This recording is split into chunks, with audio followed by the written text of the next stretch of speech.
Yes, đang chẳng anh ấm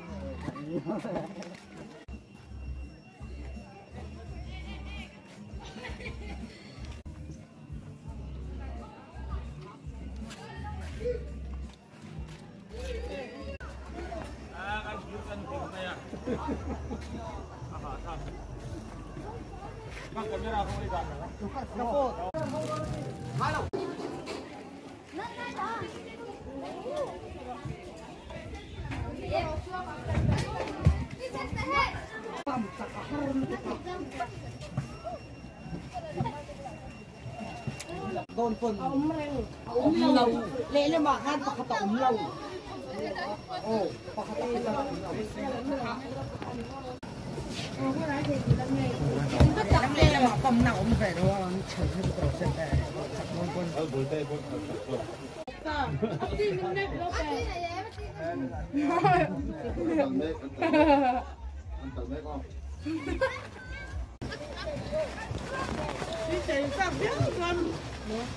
Yes, miss, kan cak.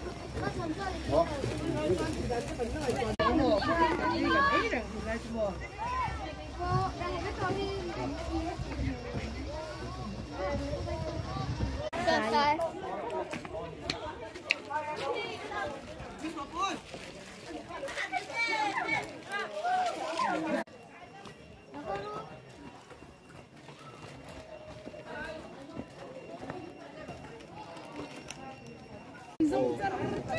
Alam na rin ito. Hay, ganito. Set! Bet!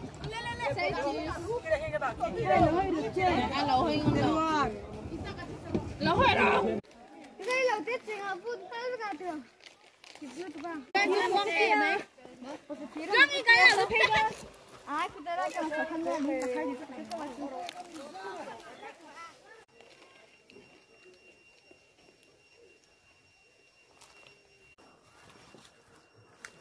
Giờ Marty bye bye.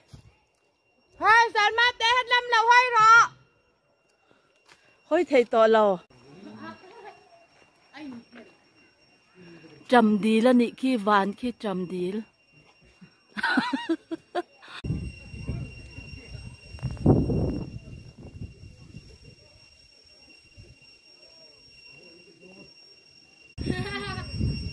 In team chap out thì khăn này zoom cho nín lằng đều.